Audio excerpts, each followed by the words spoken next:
¿Cuántos están contentos? ¿Cuántos le pueden dar un fuerte aplauso a nuestro Dios? Bueno, llegó la hora. Estamos contentos porque está con nosotros el pastor Alexis. Más de 5 años, o como 5 años, ¿no? Casi 5 años que no venía por acá, hermano. Y hoy pues nos visita, va a estar toda la semana, hermano. No se pierda, con temas bien interesantes que se lo hemos estado anunciando y pasando a través de... que tienen que ver con el asunto escatológico y los últimos tiempos. Hoy pues el hermano pastor Alexis, él es de la casa, no necesita tanta presentación.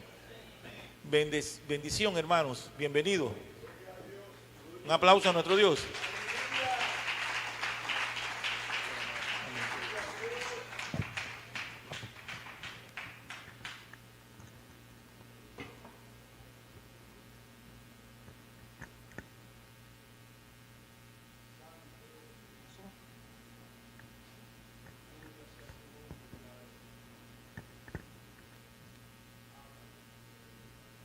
Dos. De regreso a casa, hermanos. Estoy inmensamente contento de estar con ustedes otra vez. Ya casi estaba pensando que los iba a tener que ver en el cielo. Y gracias a Dios que me permite estar hoy con ustedes, pero no les garantizo que terminemos esta semana aquí abajo. Porque puede ocurrir que terminemos arriba. Hay cosas en la vida, hermanos, que usted lo marcan y lo marcan para siempre.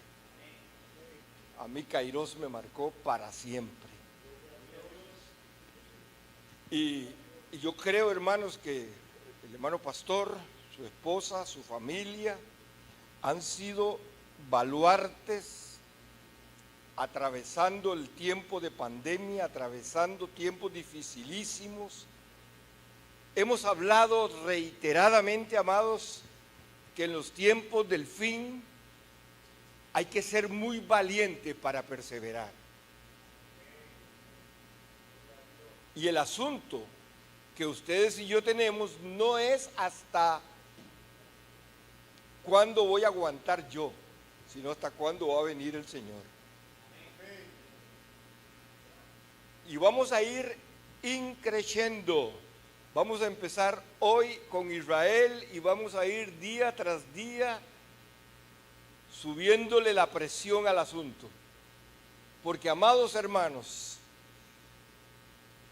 creo que nosotros tenemos hoy en día el privilegio de poder ver con nuestros ojos el cumplimiento de una gran cantidad de señales que apuntan a que Cristo ya regresa.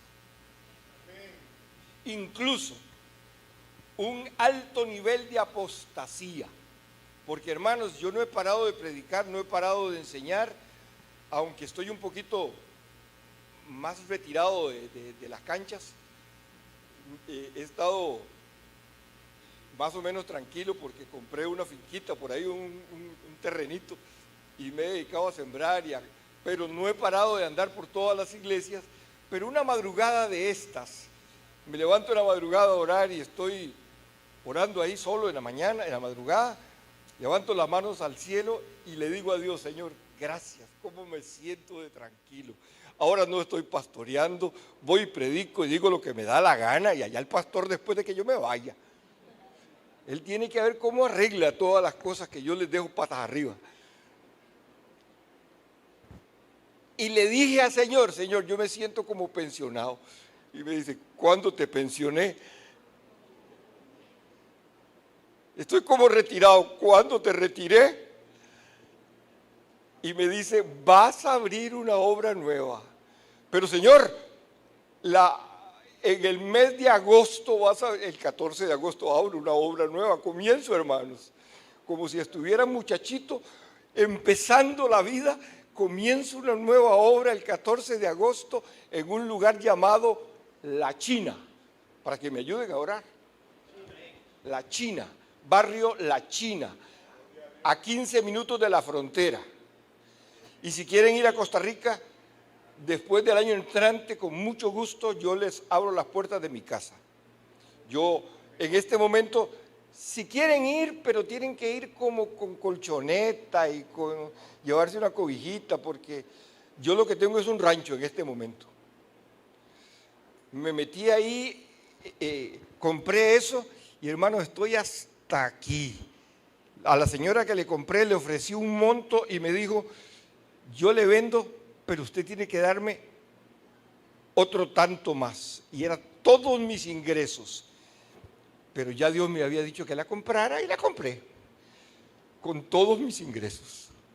Todos mis ingresos mensuales se me van ahí. Por eso no he podido arreglar la casa. Pero apenas la arregle, el próximo año, si Dios quiere, ya pueden ir. De todas maneras, lleven colchoneta por si acaso. Porque... Bien, amados, vamos a entrar al tema. Nuestro tema de hoy es Israel en los tiempos proféticos, en los tiempos finales. Ustedes saben, amados hermanos, que todas las palabras proféticas de la Biblia fueron escritas hacia un pueblo, hacia Israel. La mayoría de ellas aplica directamente al pueblo hebreo. Sin embargo, en el periodo de la iglesia, Dios nos dio algunas señales. Mientras Israel está bajo advertencia y bajo amenazas, la iglesia está en una espera, en una paciente espera de que llegue el tiempo del fin. En este periodo de esta semana, yo les voy a demostrar a ustedes cómo Israel, que es el que tenemos en pantalla, la imagen del territorio israelí. Israel tiene una gran cantidad de vecinos que todos los vecinos son enemigos de Israel. Hermano, no hay nada peor. Vean, cuando yo me vine, solo le dije a un vecino que me cuidara los perros, que me le echara de comer a las gallinas, porque los otros, si yo les digo que no estoy, ellos son los que van a comer pollo.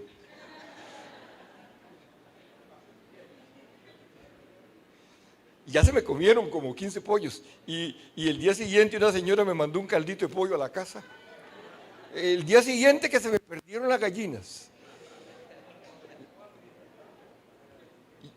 No era para sospechar, hermanos. A ella no le dije nada que yo me venía, porque todavía me quedan como 40 o 50 pollitos y ya están sustanciosos. Cuando usted tiene buenos vecinos, usted puede dormir tranquilo. Pero si sus vecinos son sus enemigos, usted tiene que dormir con un ojo abierto. Eso está pasándole a Israel. Israel, todos los que tiene alrededor son musulmanes que quieren ver desaparecer a Israel. Y Dios los advirtió y Dios les dijo, miren, yo los voy a guardar, yo los voy a cuidar. Pero hermanos, cuando otros países, cuando los enemigos vienen de afuera, Dios los puede guardar y fortalecer. Pero cuando los enemigos vienen de adentro, cambiémosla. Cuando los enemigos son de adentro, el papel de Israel está marcado para el fin de los tiempos.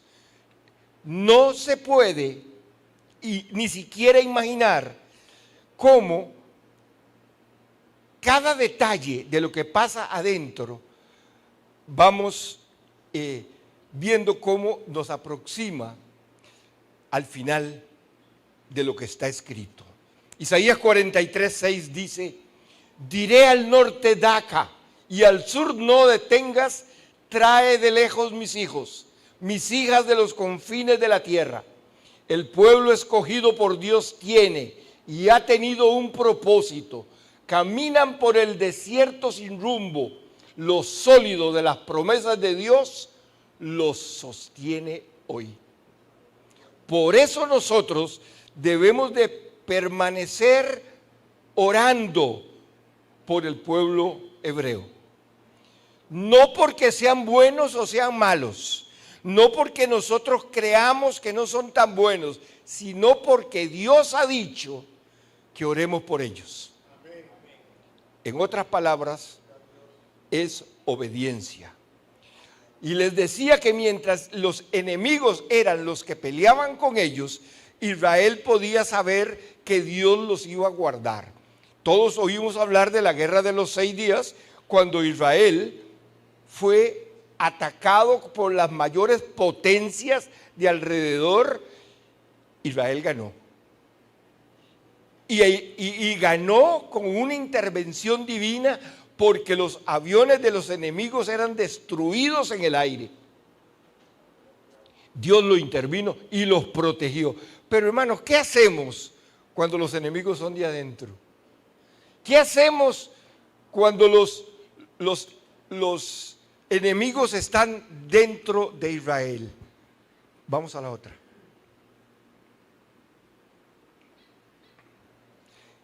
Ahí en Deuteronomio 33 dice: entonces Jehová hará volver a tus cautivos y tendrá misericordia de ti y volverá a recogerte de todos los pueblos a donde te hubiera esparcido Jehová tu Dios. Hermanos amados, para los que me han escuchado un montón de veces, habrán sabido que yo les repito constantemente esto. 14 de mayo de 1948. Dios permitió a Israel volver a ser nación, habiendo desaparecido desde el año 70 después de Cristo. Pasaron todos esos años sin que Israel existiera. Pero el 14 de mayo de 1948, David Ben Gurión se pone de pie en las Naciones Unidas y dice: hoy ha nacido una nación, Israel. ¿Qué fue lo que pasó? Dios trajo a los cautivos, tuvo misericordia de todos ellos, los recogió de todos los pueblos a donde los había esparcido y los volvió a traer a Israel. Estaban juntos. Pero hermanos amados, ¿cómo está la constitución actual de Israel? ¿Qué es Israel hoy en día? Vamos a la que sigue. Hay un tiempo para todo. Y el tiempo para marcar el fin en Israel ha llegado. Están a punto de una guerra civil. A punto de una guerra civil. Ahora, ¿a favor de quién va a entrar Dios? Si los enemigos son de adentro. Con quien se están peleando es entre ellos. ¿A quién va a respaldar Dios para que le vaya mejor? Vamos a la que sigue. El Israel actual tiene un sistema de gobierno que es una democracia parlamentaria, formada por los poderes legislativo, ejecutivo y judicial. Sus instituciones son la presidencia, la Knesset, el parlamento unicameral, el gobierno, gabinetes de ministros, el contralor del Estado y el sistema judicial. El sistema se basa en el principio de separación de poderes, en que el poder ejecutivo depende del voto de confianza del poder legislativo, la Knesset. La independencia del poder judicial está garantizada por ley. Hermanos, ustedes están a punto de tener otra vez un panorama de elecciones en este país. En Israel el presidente no representa nada. En Israel la figura política más importante es el primer ministro. El primer ministro israelí, que se lo voy a mostrar porque va a tener su relevancia. Vea, hermanos. Perdón, dije relevancia. Va a tener su relevancia. Aquí está en este momento, hermano, lo que está pasando en Israel. No estoy hablando de mañana, de pasado mañana, de ayer, de antier, de hace un mes. No. Esto fue recientemente que se reunieron frente al Knesset y frente a el primer ministro, donde estaban acusándolos de dictatoriales, que solamente hay una vía, que es la vía del derramamiento de sangre. Paren ya. Hermanos, hay una división interna. ¿Y cuál es el problema, hermanos? ¿Cuál es el problema que Israel tiene adentro? Hermanos, es que no hay nada peor que dormir con el enemigo, ¿verdad? Y algunas esposas y esposos pueden decir que sí. No hay nada peor que dormir con el enemigo. Bueno, eso decía el entrenador de Costa Rica cuando Pinto era el entrenador, y decía que dormía con el enemigo porque tenía guanchope ahí. La población árabe, y ojo, aquí es donde está el asunto. La población árabe, una importante minoría desde la fundación del Estado, goza de plena ciudadanía israelí desde 1952 y son electores y elegibles. Aunque están exentos del servicio militar obligatorio, salvo en el caso de los drusos, que los drusos son un tipo de judíos, los derechos de la familia son administrados por los distintos tribunales religiosos. Judíos, charía, drusos y cristianos, que tienen competencia exclusiva sobre los matrimonios y anulación. No existe matrimonio ni divorcio de carácter civil. Es decir, es la iglesia la que realiza los matrimonios y no hay divorcios. Vamos a la que sigue. Ese es Benjamín Netanyahu. Benjamín Netanyahu fue el primer ministro 12 años de Israel antes de este periodo. Actualmente él es el primer ministro, el mayor poder de la República Israelí. Y hermanos amados, parece que a él le ha llegado lo que a todo hombre que llega a tener poder le pasa. El poder corrompe. Y parece ser, de eso lo acusan, a mí no me consta, pero de eso lo acusan, de que ha estado admitiendo algunos regalitos por debajo de los enemigos. Pero uno no puede juzgar desde lejos, habría que meterse para darse cuenta qué está pasando. Y esta gente tiene el mismo favor o desgracia que usted y yo tenemos. Estamos siendo monitoreados 24 horas al día, segundo a segundo desde el cielo. Dios sí sabe quién tiene razón y quién no. Dios sí sabe quién está haciendo lo bueno y quién está aparentando hacer lo bueno.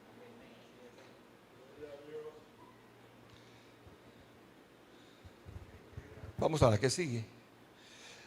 Aquí yo les traigo unos videos. Usted me le va a dar clic, por favor, ahí. La reconstrucción del templo. Solo 8 minutos vamos a ver de este. Cuando nosotros hablamos de señales en Israel, ¿qué señal tenemos así como muy relevante? La reconstrucción del templo, del tercer templo. Porque el tercer templo tiene que haber sido empezado a construir antes de que la iglesia haya sido arrebatada. Es decir, después de que la iglesia haya sido arrebatada. Pero ya tienen todos los materiales listos. Esos materiales están preparados para la reconstrucción del templo. Están haciendo incluso los utensilios que van a necesitar. Y yo les voy a presentar un videito, 8 minutos. El video es mucho más largo, pero para que tomemos la esencia de la enseñanza de lo que está pasando en Israel en este momento, vamos a ver 8 minutos de enseñanza de lo que están preparando ya. No es que les vengo a contar que ya están arreglando el templo, que ya están preparándolo, no. Vamos a ver lo que están haciendo. La ceremonia del tercer templo ese. Este es el mapa de Israel. Haciendo zoom llegamos a Jerusalén, uno de los lugares más populares en miles de años de historia de la humanidad. La ciudad de Jerusalén ha sido un lugar sagrado para tres de las religiones más populares del mundo: el judaísmo, el cristianismo y el islam.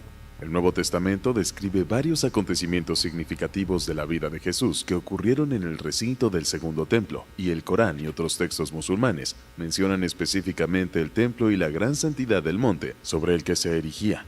Se dice que el profeta Mahoma inició su viaje nocturno al cielo desde este lugar en el siglo VII. Los seguidores de los dos primeros esperan fervientemente un acontecimiento especial aquí: la reconstrucción del templo. Este sería el tercer templo que se construiría en el lugar. Sin embargo, aunque está cobrando impulso la construcción real del tercer templo, no va a ser un camino fácil debido a los múltiples problemas que han surgido. Según la Biblia hebrea, en el versículo 9 del capítulo 5 del primer libro de los Reyes, el rey Salomón construyó el primer templo en el siglo X a.C. Sin embargo, la santidad del lugar se remonta a cientos, si no es que miles de años. El terreno en el que Salomón construyó el templo había sido comprado por el rey David, padre de Salomón, que pretendía construir él mismo un gran templo. Según la historia bíblica, el Señor rechazó la ambición de David a causa de los pecados del rey, y el encargo pasó al hijo. El terreno elegido por David se asociaba con Moria, donde fue sacrificado Isaac, el hijo de Abraham. El monte también se conoce como Sión en la Biblia, nombre que con el tiempo llegó a abarcar toda la tierra de Israel. Esta es otra tradición compartida por las tres principales religiones monoteístas. Aparte de eso, y una de las pocas referencias menores al lugar en la Biblia, no hay ninguna razón evidente por la que Salomón construyera aquí su templo. Lo que está claro es que el templo pretendía ser un hogar permanente para el Arca de la Alianza, o Aarón Abrit, que contenía las tablas de piedra de la ley que Moisés recibió en el monte Sinaí y viajó con los israelitas durante su travesía por el desierto. El templo sería el hogar de su Dios, que sería representado en forma de ídolo entre los pueblos paganos. Al principio, los israelitas pensaron que el templo era la residencia literal de Dios, pero la presencia de Dios era intangible, en el mejor de los casos un tipo de resplandor llamado kabod en hebreo. A medida que la percepción que la gente tenía de Dios pasó de ser una deidad local o nacional con una dirección a la que había que apaciguar, a ser universal y omnipresente, el santuario pasó de ser un lugar donde Dios vivía a ser un lugar al que la gente acudía para ofrecer servicio a Dios en forma de sacrificios. Se pretendía que el templo sirviera como una instalación única para la monarquía unida, donde tendrían lugar los sacrificios a Dios, y se decía que la presencia de Dios moraba en el Santo de los Santos, una elaborada cámara en el santuario más interior del templo. El templo de Salomón fue atacado por varias potencias extranjeras antes de ser completamente destruido por el ejército de Nabucodonosor, el rey de Babilonia, en 586 a.C. El pueblo de Judá se vio obligado a un breve exilio en el actual Irak. A partir del año 538, tras la caída de Babilonia, el emperador persa Ciro el Grande permitió a los judíos regresar a la tierra de Israel.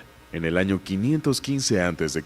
se dedicó a un templo reconstruido, un precursor poco conocido de la gran estructura conocida como el Templo de Herodes. La reconstrucción cumplió múltiples profecías.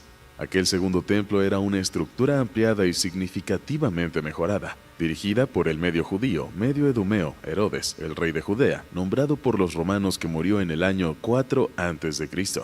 El extravagante edificio permaneció en pie durante menos de un siglo, ya que se terminó hacia el 20 a.C. La primera revuelta judía comenzó en el 66 a.C. y en el 70 el general romano y posterior emperador Tito saqueó y arrasó el templo. Tras la destrucción del segundo templo durante la primera revuelta y la posterior destrucción de Jerusalén, acompañada del exilio de sus habitantes, durante la segunda revuelta de Judía, en 132 a 135, el judaísmo cambió drásticamente de ser un culto basado en el templo que dependía de sacrificios diarios a su Dios. Evolucionó hacia una fe móvil centrada en la ley y la oración, y sus seguidores se extendieron rápidamente por toda la cuenca mediterránea y más allá. Fue así que finalmente la sinagoga sustituyó al templo único, pero lo recordó al estar siempre orientada físicamente hacia Jerusalén. Los sacrificios de animales se sustituyeron por la oración. Los judíos siguen llorando la destrucción del templo, sobre todo en Tisha B'Av, fecha tradicionalmente asociada a la destrucción del primer y del segundo templo, así como otros desastres que sobrevinieron al pueblo. La pregunta es, ¿volverá a reconstruirse el templo algún día? Apuntando a algunas profecías que se encuentran en la Biblia, mucha gente cree que se levantará un tercer templo ubicado en Jerusalén. He aquí algunas de tales profecías. La primera se encuentra en Amós, capítulo 9, versículo 14 y 15, que dice: Haré volver a mi pueblo desterrado, Israel, reconstruirán la ciudad en ruinas y vivirán en ellas. Plantarán viñas y beberán su vino, harán huertos y comerán su fruto. Plantaré a Israel en su propia tierra, para que nunca más sea desarraigado de la tierra que le he dado. Muchos escépticos de todo el mundo creen que Dios ha rechazado al pueblo de Israel y que Israel ha renacido únicamente gracias al hombre. Sin embargo, la Biblia enseña que Dios nunca tuvo la intención de abandonar a su pueblo para siempre, según la interpretación de algunas profecías como la de Isaías, capítulo 41, versículo 9, que dice lo siguiente: Tú, Israel, siervo mío, Jacob, a quien elegí, descendiente de Abraham, amigo mío, a quien tomé de los confines de la tierra, y llamé desde sus partes más remotas, y te dije: Tú eres mi siervo, te he elegido y no te he rechazado. He aquí otra profecía sobre el regreso de la nación dispersa de Israel a la tierra prometida, en el capítulo 3 de Isaías, en el versículo 5 y 6, que dice lo siguiente: No temas porque yo estoy contigo. Traeré tu descendencia desde el oriente y te reuniré desde el occidente. Diré al norte, entrégalos, y al sur, no los retengáis. Traed a mis hijos de lejos y a mis hijas de los confines de la tierra. Pero ¿por qué querrían los judíos construir otro templo? Recurrimos al rabino Moisés Maimónides, filósofo judío y erudito de la Torá, que escribió sobre el significado del templo para los judíos. Afirmó en Ilchos Baise Brechai, o las leyes de la casa elegida de Dios, que el templo cumplía dos funciones. La primera función es revelar a la humanidad la presencia divina de Dios que moraba sobre el propiciatorio del Arca de la Alianza, como se afirma en el segundo capítulo 25 de los Reyes, versículo 22, que dice: Me reuniré contigo ahí, encima de la cubierta entre los dos querubines que están sobre el Arca del Testimonio, y te daré todas mis órdenes para los israelitas. La segunda sección es facilitar la realización de los sacrificios necesarios. Sin embargo, desde la destrucción del segundo templo en el 70 después de Cristo, el pueblo judío no ha podido ofrecer estos sacrificios. De hecho, 202 de las 613 mitzvot o mandamientos de la Torá no pueden cumplirse en ausencia de un templo. Sin templo en Jerusalén, los judíos adoran ahora al Dios de Israel en las sinagogas de sus comunidades locales y mediante el estudio de la Torá. En lugar de sacrificios de animales, ahora ofrecen oración o arrepentimiento o también caridad. ¿Y qué organismo está reconstruyendo el templo? Por razones políticas, el país de Israel puede rehuir la responsabilidad.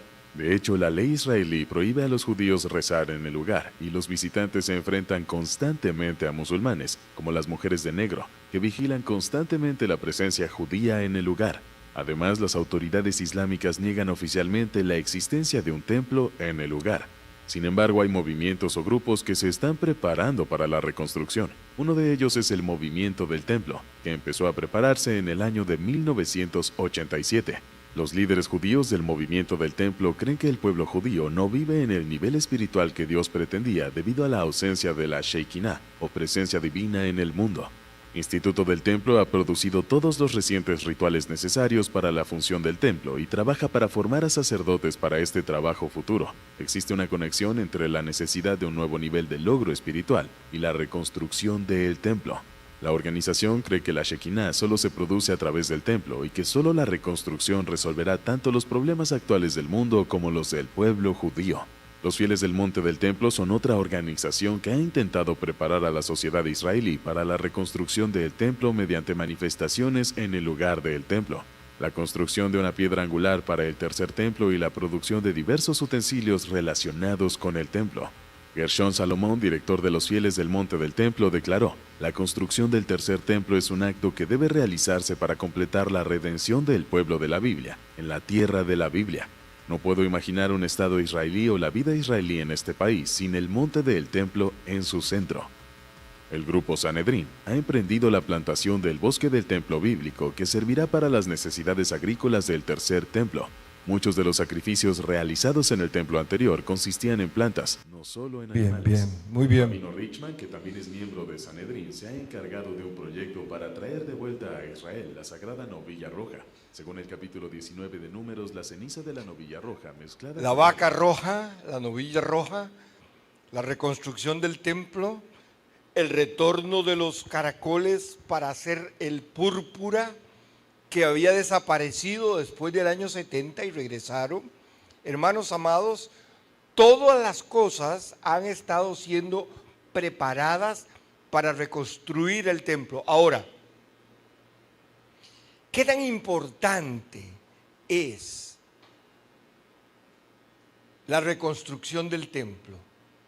Que donde está la capilla de Omán o la cúpula de Omán o la cúpula de la roca es musulmán.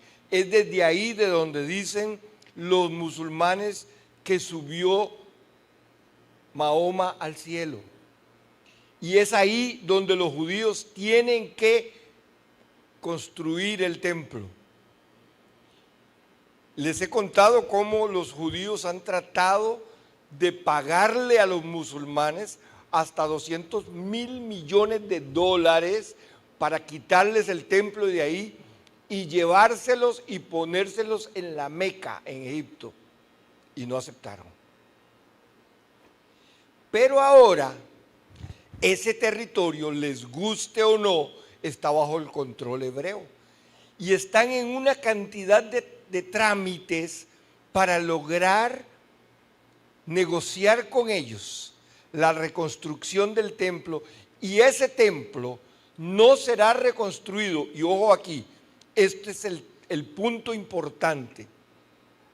La única forma en que se dé la negociación para que se reconstruya el templo, la tiene que conseguir el anticristo en el pacto que hace con los hebreos y con los musulmanes.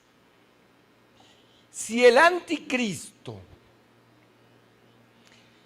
tiene que cumplir con ese pacto, ustedes y yo ya no estaremos aquí, porque antes de que el anticristo aparezca, ustedes y yo desaparecemos. Aunque hoy en día, hermanos amados, hay tanta gente diciendo tantas tonteras, tienen que tener mucho cuidado a quien escuchan. Ojo, ojo, porque hay gente diciendo cosas tan absurdas, sin sustento bíblico, sin base, como para darle un verdadero sustento a lo que están diciendo, que nos meten en la tribulación, que nos meten en la gran tribulación, que hablan de que el anticristo ya está por ahí, o que no habrá anticristo, o que no habrá rapto. Hermanos, los últimos días son días peligrosos. Yo, que no he parado de enseñar del tema, yo me he encontrado con gente que dice que el anticristo soy yo. Perdónenme la palabra, pero babosadas como esas. Eso es una tontera así, del tamaño gigante. O que no me creen nada de lo que estoy diciendo. Hermanos, lo que yo estoy diciendo está en la Biblia. Y nadie podrá negociar. Algunos dijeron de que cuando Donald Trump estuvo en la presidencia de los Estados Unidos, hizo un pacto con los palestinos y con los hebreos. Ya estaban diciendo que Donald Trump era el anticristo. Hermanos, uno tiene que ser centrado en la palabra y darse cuenta que ese pacto lo va a hacer alguien con un enorme poder político y económico, que no será un viejillo, va a ser un muchacho joven. Va a ser un hombre joven que estará ya en este momento negociando cosas del pacto para hacer ese traslado. Pero hermanos, ¿por qué ustedes creen que el pueblo hebreo va a caer de rodillas delante de este hombre? Porque les va a conseguir el permiso para construir el templo. Y ellos están orando y llorando todos los días del mundo, pidiéndole a Dios: Dios, permítenos reconstruir el templo. Más de 202 ordenanzas, ellos no las pueden cumplir sin el templo. Ellos necesitan el templo. Están reuniéndose en sinagogas. Y hermanos amados, en el recorrido a Israel los van a llevar siempre al muro de los lamentos. ¿Por qué se llamará el muro de los lamentos? Porque los judíos llegan a llorar y a lamentarse ahí. Dios, solo esto nos quedó del segundo templo. Necesitamos reconstruir el tercer templo. Y lloran, y lloran. Están llegando a desesperarse a tal punto que ahora negociarían hasta con el diablo mismo. Por eso van a negociar con el anticristo. Por eso van a creer que el anticristo es su Mesías. Hoy en día ya hay algunos judíos diciendo que ya su Mesías camina sobre la tierra. Si su Mesías camina sobre la tierra, eso quiere decir que el anticristo ya anda por ahí. Y en el transcurso de esta semana, si Dios lo permite, les voy a estar mostrando algo que está ocurriendo hoy en día, que cuando yo me enteré, se me pusieron los pelos de punta de pensar, Dios mío, ¿cómo la iglesia no va a entender que si nosotros no nos consagramos y no nos santificamos en estos días, fundamentando nuestra fe en la palabra, muchos serán engañados? Y van a ser engañados por causa de las redes sociales. Oh, van a ser engañados porque están creyéndole a cualquier sorompo que aparece por ahí, diciéndoles, no, es que no hay rapto. No hay rapto, no hay arrebatamiento, eso ya pasó. O como me dijo un tipo ahí en enlace, les conté la otra vez, que me dijo, no hermano, es que esa idea del rapto nació de Hollywood, de las películas de Hollywood. Ah, sí, no salió de la Biblia. Y óigame, hermanos amados, un sorompo que está enseñando en una emisora cristiana muy reconocida en Costa Rica, el Faro del Caribe. Y él está enseñando eso. En este momento la iglesia que está en Costa Rica se está levantando en contra de esa enseñanza porque ahora hay cristianos que no se dejan engañar tan fácilmente. Pero hay otros que no piensan y que cualquier cosa que oyen se la creen. Y ojo, no todo lo que brilla es oro.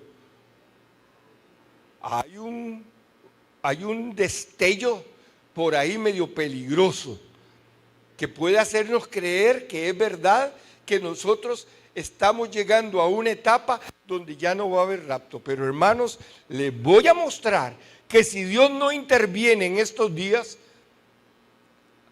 este mundo va a colapsar. Ya estamos en el fin del fin. Vamos a la siguiente, porque ahí tengo otro videito que quiero mostrarles, que una preparación de lo que está ocurriendo en Israel también. Por eso les estoy mostrando que todo esto tiene que ver con Israel, con el plan de Dios para los seres humanos en el fin de los tiempos. Y ahora les voy a mostrar el valle de Armagedón. Dice que cuando Jesús se rasgó el velo del templo de arriba para abajo, lo que el sumo sacerdote veía era el sacrificio del cordero, y si se rasgó el velo, todos van a poder ver el sacrificio del cordero. Siempre decimos que en una fortaleza tiene que haber tres elementos: tiene que haber comida, tiene que haber agua y tiene que haber ejército. Tres elementos: ejército, agua y comida. No. Acá se ve un enorme silo hecho de hecho mano. ¿No? Hay que adelantarlo. Adelántalo hasta el minuto 19, del 19 al 27, nada más. Una época. Si yo encuentro una moneda en esa línea, de la moneda para arriba. Eso es. Cuando hablamos de sacrificio, a ver, se me viene a la cabeza Jesús, claro, que ¿por qué Dios no paró como lo hizo con Abraham para dejarlo aquí en vida con nosotros y deja que lo maten? Porque si no muere, no resucita y no sé qué es Mesías.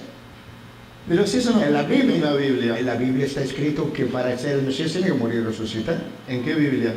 En la misma que tú tienes. Ok. El Mesías Tiene que resucitar. Ok, gracias. Estoy acá para aprender, Alfredo, no me mires así. No entendí. Muy por el contrario, yo creo que estamos disfrutando y tratando de pasarle este mensaje a tantos que te siguen y que me siguen. Nos acompañan. Y que muchos de ellos van aprendiendo y van agradeciendo y van entendiendo que todo tiene una causa. Si vas a Abraham, estaba dispuesto a sacrificar a su hijo y después ese hijo fue un cordero. ¿Cierto? Sí. Ese hijo no fue el hijo, fue un cordero. Sacrificó un cordero. Eso fue en el monte Moriah.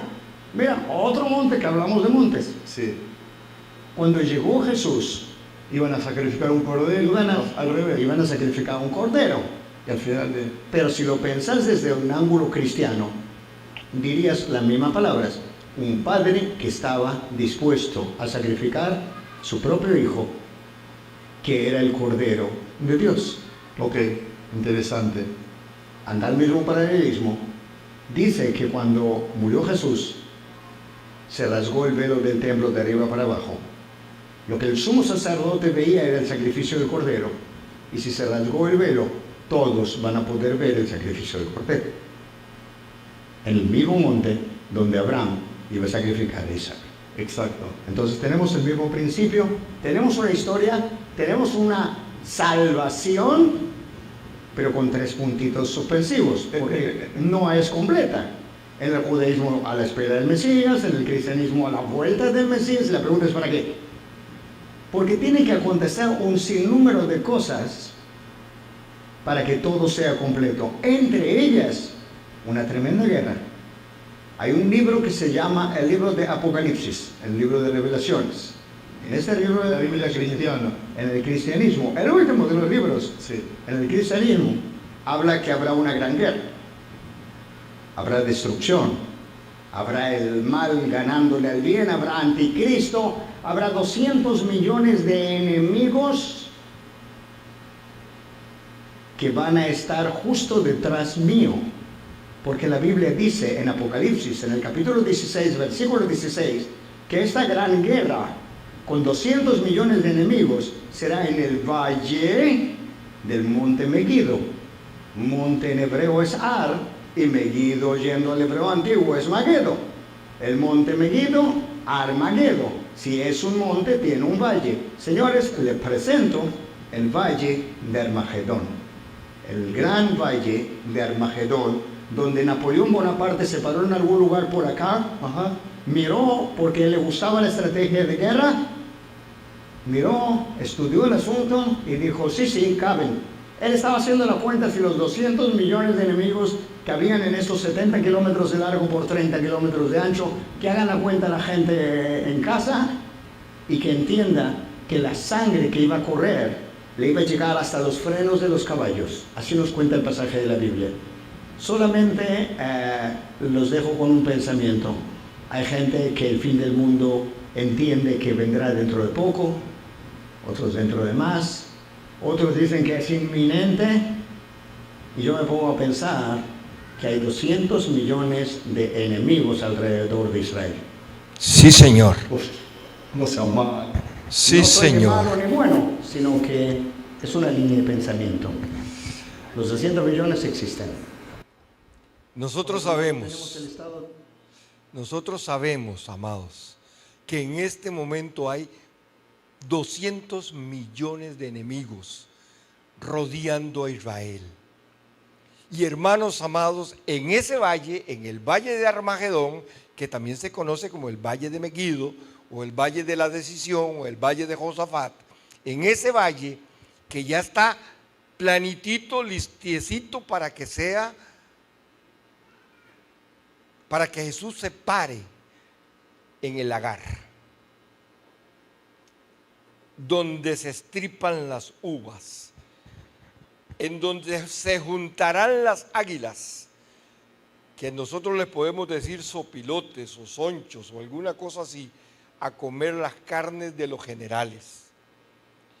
Pero hermanos amados, si eso está listo, el pueblo hebreo va a ser perseguido por el anticristo antes de ser antes de que intenten destruirlo del todo. Y la intención de destrucción del pueblo hebreo los lleva a una ciudad llamada Petra, que precisamente está al frente del valle de Armagedón. Cuando van a destruir a Israel, Israel huye, perseguida por el anticristo. Israel huye y se va a meter a Petra. Y Petra queda al puro frente del valle de Armagedón. Ahora sí le voy a enseñar a Petra. Estamos teniendo una tecnología buenísima aquí ahora. Vamos al que sigue, vamos a Petra.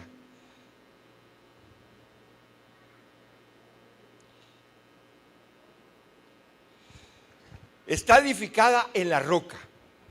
Es el lugar ahí donde se irá a meter el pueblo hebreo, situada en el valle frente a Armagedón. Hermanos amados, esa ciudad tuvo la capacidad para albergar 30,000 personas. Hoy en día está totalmente restaurada. Corre. Esa es la entrada. Ese es un camino que la atraviesa.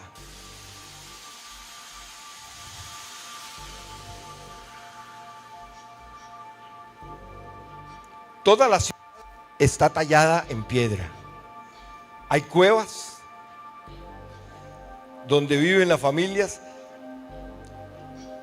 Antes de la reconstrucción cabían 30,000 familias metidas en esa ciudad de roca.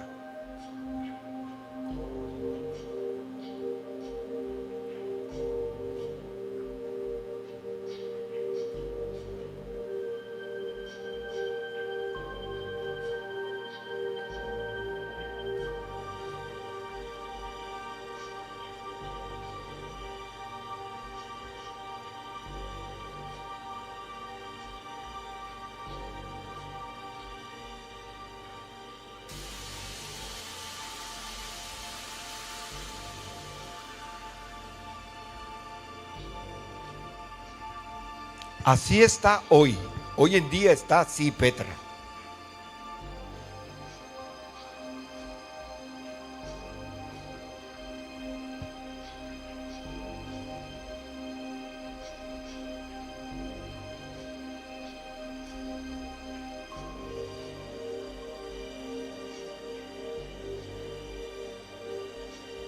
Esa es la puerta de entrada, la puerta del tesoro se le conoce.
Vean ese anfiteatro que tienen ahí.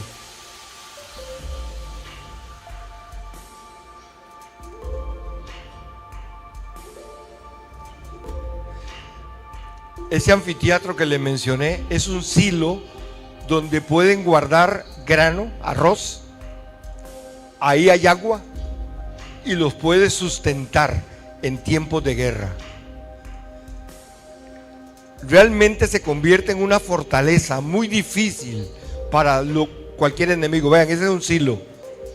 Tienen una cuestión para ir bajando y guardando todos los alimentos, el grano ahí, y ahí hay un conducto que les lleva agua viva.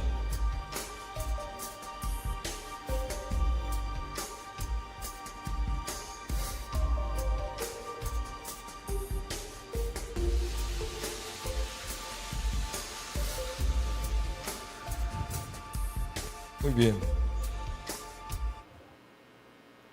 Por ahí está suficiente ya para muestra un botón. Sin dudarlo, Israel es el reloj profético de Dios. Ahí en Apocalipsis capítulo 12, cuando habla de la huida de Israel a Petra, a esa ciudad, nosotros estamos ubicándolo a la mitad de la gran tribulación. Es decir, tenemos 3 años y medio de estar en el cielo cuando Israel va a habitar ese lugar. Tenemos 3 años y medio de fiesta en el cielo. Iglesia, prepárese para la fiesta. No tenga otra cosa en mente, no piense en condenarse, piense en salvarse y estar en la fiesta. Porque en este momento el diablo está temblando porque sabe que se le acabó el tiempo. Él sabe que se le acabó el tiempo y más de uno que él creyó que era de él, se les está zafando. Se le están yendo. Y yo estoy esperando que aquí haya algunos que están corriendo por su vida, escapando por su vida. Porque el tiempo ha llegado, el momento crucial donde el anticristo le va a decir al mundo, vean lo que está pasando en Israel, vean lo que está ocurriendo en Israel, a punto de reconstruir el templo, y no puede ser reconstruido sin una intervención del anticristo, y el anticristo no puede aparecer mientras la iglesia esté aquí. Porque así está escrito. En el momento hay algo que le estorba, y no es la iglesia, es el Espíritu Santo en la iglesia. Como el Espíritu Santo le fue dado a la iglesia y todos fueron llenos del Espíritu Santo en el aposento alto, cuando el aposento sea arrebatado al cielo, la iglesia va con él. Porque le fue dado a la iglesia. Y en este momento el que le estorba al anticristo es el Espíritu Santo que está en nosotros. Pero una vez arrebatado al cielo, conjuntamente nosotros vamos con él, el anticristo tiene el camino libre para empezar la reconstrucción del templo, hacer el pacto y ganarse al pueblo hebreo.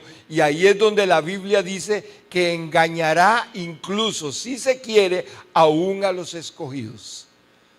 Y les recuerdo algo, hermanos, ustedes y yo no somos el pueblo escogido de Dios. No, ustedes y yo somos la desposada de Cristo. El pueblo escogido de Dios es Israel. Allá cuando Dios le dio la promesa a Abraham, escogió al pueblo hebreo. En los lomos de Abraham, los hebreos fueron escogidos. Por eso, cuando dice que engañará, aún si se quiere, a los escogidos, no está hablando de usted y de mí, porque usted y yo estamos en el cielo. A quien va a engañar va a ser a los hebreos. ¿Y cómo? Porque cuando consiga el pacto, cuando consiga firmar un pacto con los musulmanes, los judíos se van a rendir delante de él. Y a partir de ese momento empezará a hacer señales, milagros y prodigios en Israel. Porque el anticristo va a ser la encarnación de la maldad, porque es un engendro satánico. ¿Qué significa un engendro satánico. Lo he dicho muchas veces, hermano, pero es algo que ustedes tienen que tenerlo claro. Si dos brujos, una bruja y un brujo, conciben un hijo entregado a Satanás, ese hijo es un engendro diabólico. Y si el diablo mismo hace en copia de lo que hizo el Espíritu Santo, de engendrar, el Espíritu Santo engendró, no, María no engendró, el Espíritu Santo engendró. El Espíritu Santo engendró, y esto que les quede claro, fue el Espíritu Santo el que engendró en María a Jesús. El anticristo va a ser engendrado por el mismo diablo con una satanista.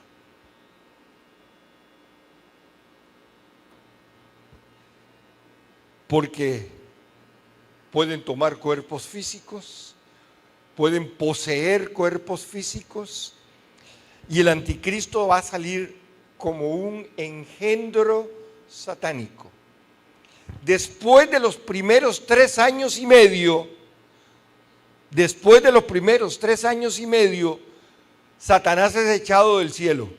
Ya Dios se cansó de estarlo aguantando en el cielo y lo echa a la tierra, y cuando se viene a la tierra lo que hace es poseer al anticristo.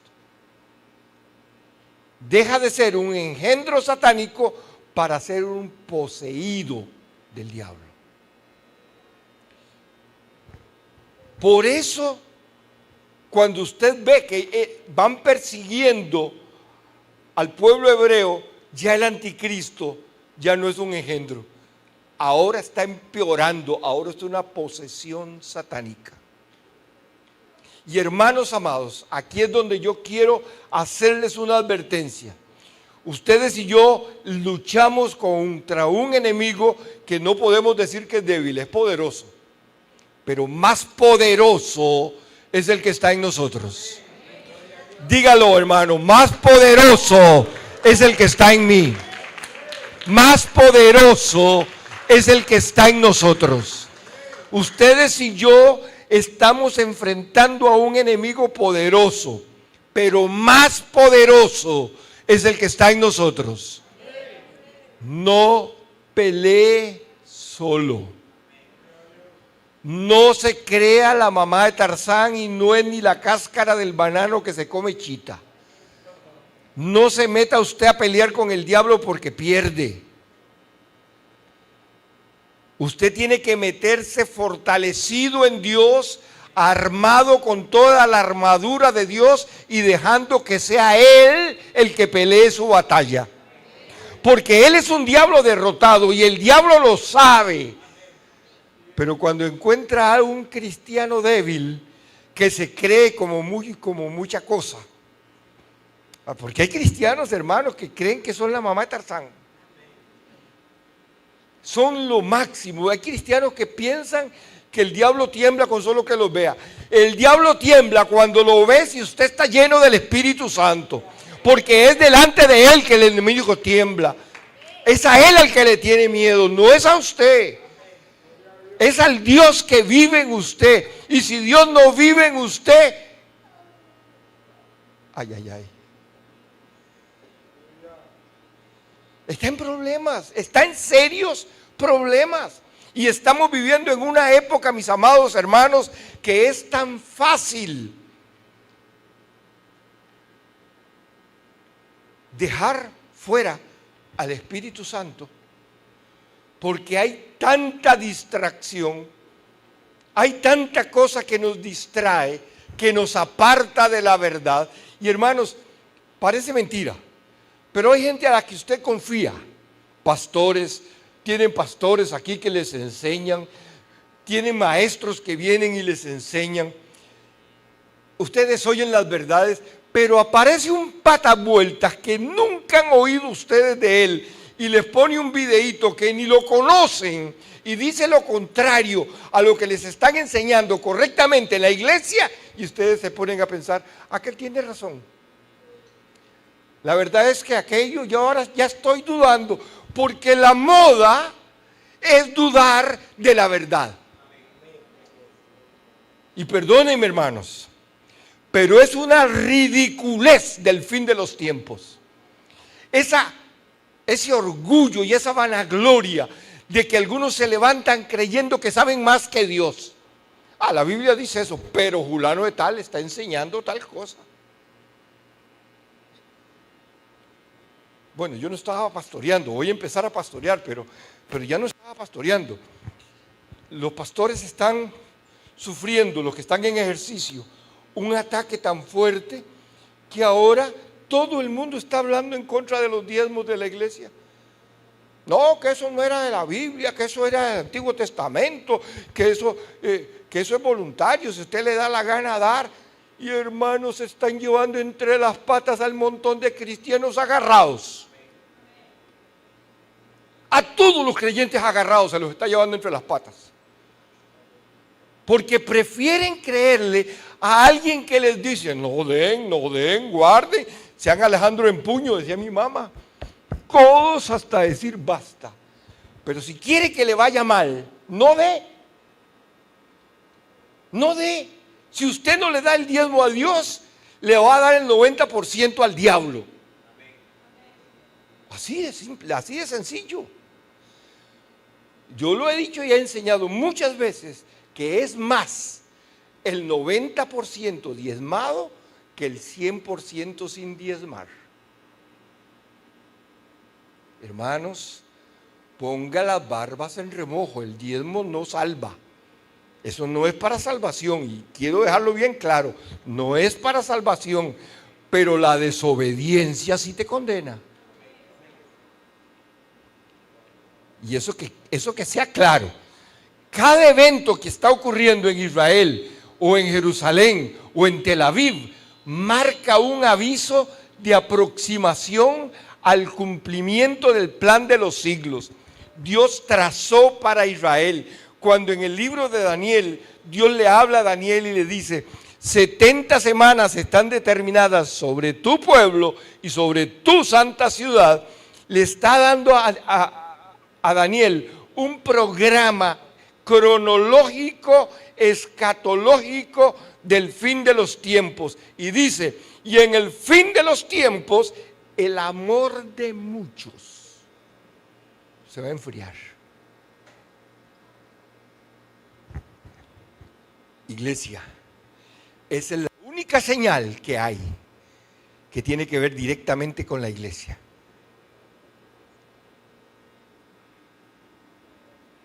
Se enfriará la iglesia. Es tan fácil perder de vista las señales del fin de los tiempos, hermanos, al punto que cuando el Señor levante la iglesia, empezarán con las ridiculeces de aceptar ponencias extraterrestres. Y les voy a mostrar un día de estos unas cosas que les traigo ahí de lo que están haciendo la NASA, de lo que están haciendo para probar y demostrar que la tecnología extraterrestre es la que está inundando nuestras pantallas de los celulares. Pero la iglesia es tan inocente. Hermanos, la iglesia es tan inocente que nosotros, en vez de pelear, levantarnos y decirnos, yo sé en quién he creído, mi corazón me da testimonio de que mi Dios está vivo, de que no va a venirme cualquiera con una historia y enredarme y apartarme, porque en los tiempos postreros el que se pone de pie y pelea, vencerá. Esta batalla es de valientes. Es de valientes. Usted diga, yo soy valiente. Dígalo, yo soy valiente. Yo soy valiente. Hermano, no se trata de qué es lo que yo estoy creyendo. Hermano, es que yo soy muy analítico. Hoy estamos jugando de mucho intelectualismo. Yo soy muy analítico, hermano. Es que yo no me traigo cualquier cosa. Nadie le está diciendo que se traiga cualquier cosa. Tráguese la Biblia y usted va a ver cómo va a saber cuál es la verdad. Es ahí. Eso no es cualquier cosa. Los 31.175 versículos no es cualquier cosa. Tráguese la Biblia y usted verá cómo no se va a tragar cualquier cosa, porque no le cabe más. Solo palabra y palabra y palabra. Israel nos está marcando en todos los eventos de los tiempos del fin, que fueron originalmente dirigidos a los judíos como advertencia, como amenaza o como prevención de los hechos que los acercará al final de la época de su sufrimiento, porque Israel vive sufriendo todos los días. Hermano, tengo una amiga que vive en Israel y ella me dice que no duermen día y noche con miedo de que les vuelen la casa.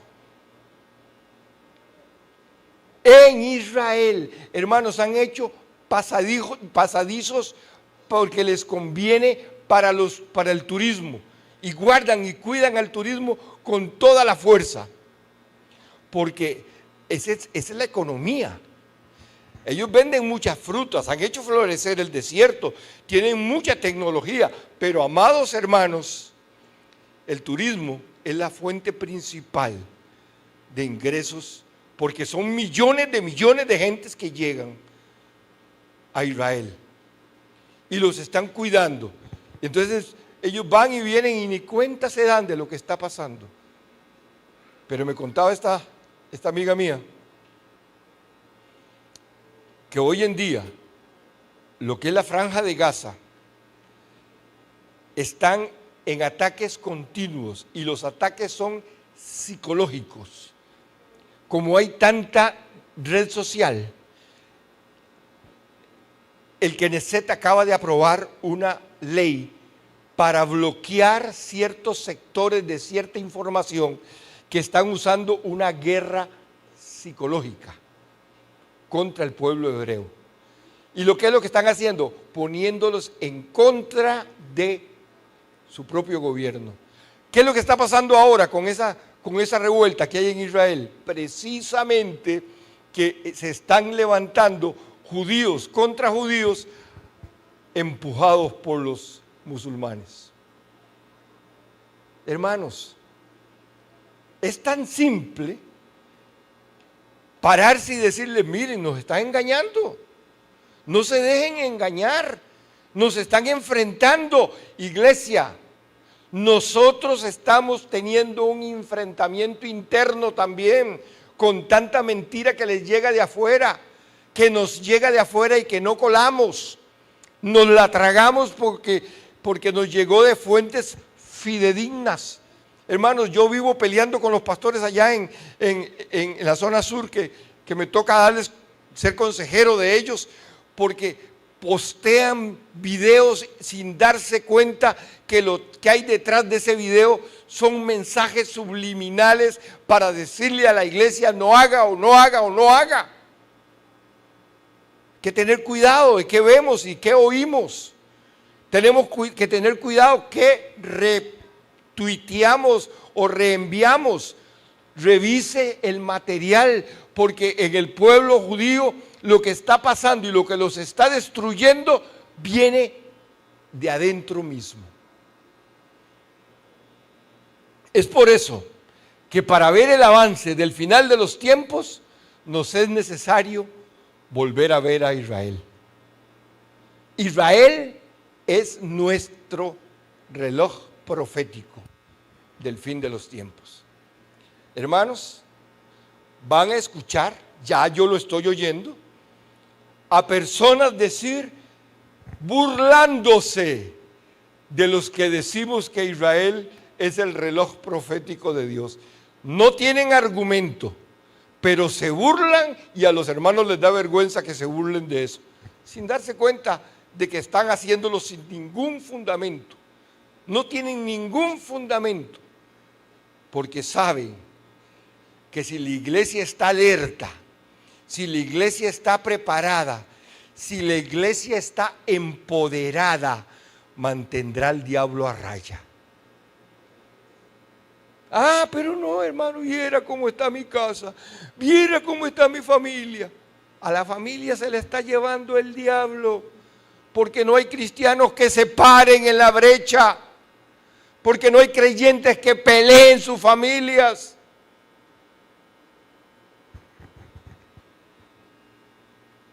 Nos estamos debilitando. Iglesia, alerta, alerta. Recientemente en una iglesia por allá, en la zona sur de Costa Rica, un cristiano, un pastor predicando, encontró en la congregación, tiene una congregación grandecita, bastante grande, más grande que esta, y había una mujer riéndose y riéndose y riéndose en medio del culto, y él estaba predicando un mensaje de salvación, y la mujer estaba muerta de risa. Y lo tremendo es que le estaba diciendo a alguien que estaba a la par: oílo, oílo, oílo, oílo, hasta que se le metió el Espíritu Santo al varón y la reprendió y cayó patas arriba. Era una bruja, era una bruja. Hermanos, porque los brujos están metiéndose a la iglesia, están metiéndose solapadamente para traer confusión. Y muchos de los creyentes se sientan a la par de alguien y como no tienen discernimiento, están dejándose influir. Hermanos amados, cada uno de ustedes y yo, portamos el Espíritu Santo en nosotros. Cuando el Espíritu Santo está en nosotros, es difícil que el diablo nos engañe. Y tenemos convicción en el corazón que nada ni nadie nos va a apartar del amor de Cristo. Nada. Puede venir el mismo Satanás si quiere a sentarse a la par nuestra, que más grande es el que está en nosotros. No hay opción. Hermano amado, o te llenas del Espíritu Santo o vas a pelear una batalla que se te va a hacer muy difícil. Y por eso, hermano, necesitamos inducir nuestra vida a la llenura del Espíritu Santo. Lo necesitamos. Lo necesitamos. Hermano, yo quiero que usted diga conmigo: necesito la llenura del Espíritu Santo. No puedo vivir sin estar lleno por el Espíritu Santo. Es por el Espíritu Santo que voy a vencer. No importa lo que venga, no importa la dificultad, no importa la época. Si el Espíritu Santo está conmigo, nada podrá separarme del amor de Cristo. Yo quisiera hacer una oración general, pero antes de eso yo quiero abrir un paréntesis, por si alguien quiere preguntar algo. Si alguien tiene alguna pregunta. Les voy a repetir algo que yo siempre digo aquí en esta iglesia y en todas partes donde voy. Yo soy responsable de lo que digo, no de lo que dicen que dije. Porque hay gente que sale diciendo que yo dije cosas que yo no he dicho. Si usted me oyó a mí decirlo, entonces yo soy el responsable. Pero si alguien le contó que yo dije lo que yo no dije, entonces yo no dije lo que dije.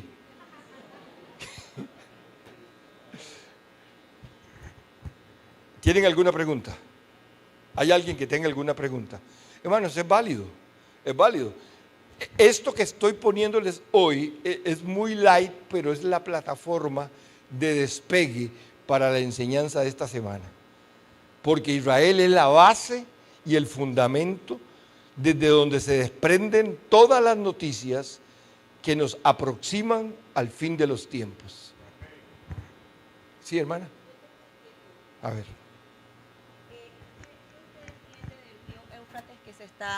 Dios bendiga a todos, hermanos.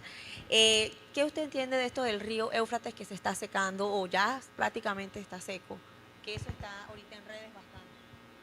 Hay una profecía bíblica el río Éufrates se está secando, pero en la profecía bíblica dice que se seca del todo, desaparece, para que por ahí los reyes del oriente que vienen con los millones, con el ejército del oriente, ojo, solo el pueblo chino tiene un ejército que suma los 200 millones de soldados. Solo los chinos. Cuando Juan escribió el libro de Apocalipsis, no había nadie en la tierra que tuviera un ejército de ese tamaño. ¿Y por dónde va a pasar? Si el río Éufrates estuviera en su apogeo y lleno de agua, no pasarían. Pero dice la Biblia que los reyes del oriente pasarán con sus ejércitos en seco por el río Éufrates. Y el río Éufrates ya actualmente está casi seco. ¿Alguna otra pregunta, hermanos?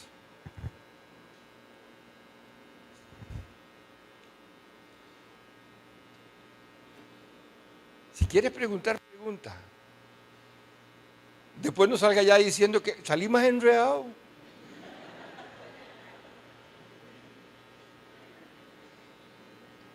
No entendí ni papa. Dígamelo, dígamelo.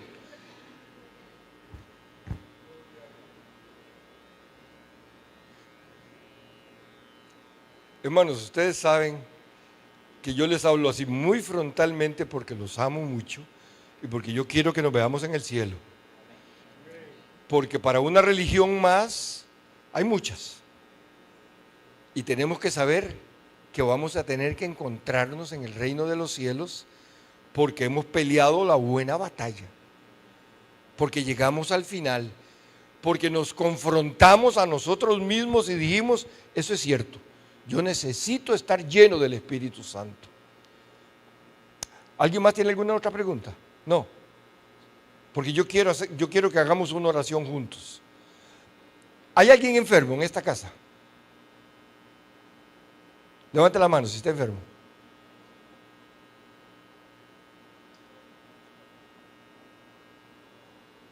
¿Hay alguien que tiene conflictos familiares que los están aprisionando? Hijos, hijas, esposo, esposa. ¿Hay alguien que esté pasando por una crisis económica de esas terribles que dice, ya no aguanto más? ¿Hay alguien? Qué dicha que tienen plata para que me presten.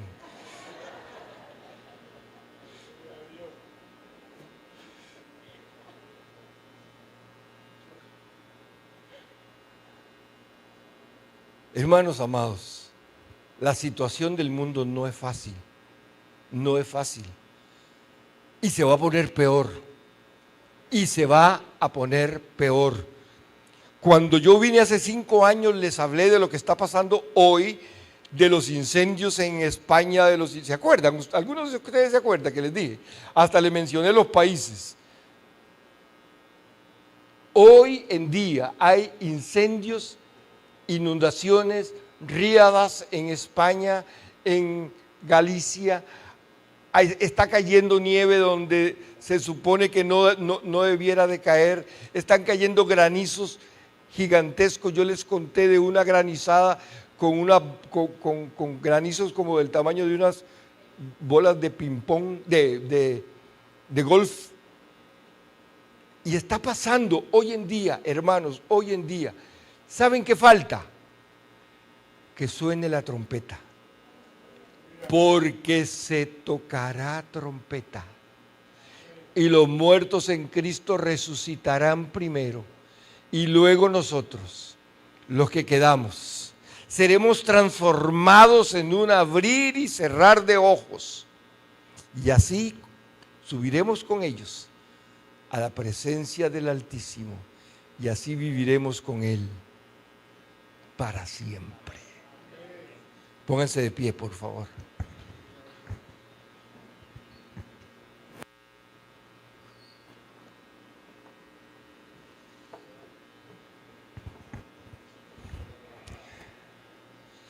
Hermanos, yo cada día pienso cada día pienso que las señales nos marcan un camino más claro, cada día es más claro. Hasta la gente de afuera saben que estamos terminando. Hasta los más incrédulos saben que algo está pasando en el mundo. Iglesia, no debilitemos nuestra fe, fortalezcámonos en Dios. Es tiempo de pelear una buena batalla, es tiempo de decir: Señor, te necesito. Y hermanos amados, es tiempo también de que tengamos un momento de arrepentimiento, porque le hemos fallado a Dios. Todos le hemos fallado a Dios. Hermanos, mañana, si Dios lo permite, en mi país, en Costa Rica, están caminando 2 millones de personas hacia Cartago en lo que se llama la romería de la Virgen, de la Santísima Virgen. Hermanos, en una de las enseñanzas que les voy a dar esta semana, les voy a hablar del mayor pecado de Israel: la idolatría. Y no hay tal de que no estamos adorando, que estamos venerando. Eso es mentira del diablo. Si usted se postra delante de alguien, si usted ruega delante de alguien que no es Dios, usted es un idólatra. Pero ya hablaremos de eso. Hoy vamos a pedirle perdón a Dios con todo el corazón, porque hermanos, no hay ninguno bueno, ni uno va a ir al cielo por su propia fuerza o capacidad. Necesitamos que Dios nos ayude.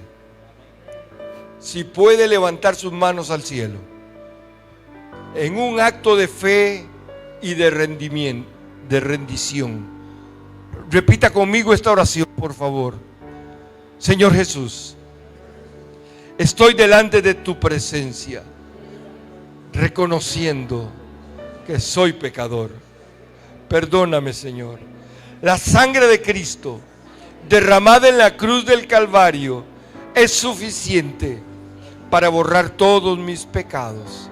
Y por esa gloriosa sangre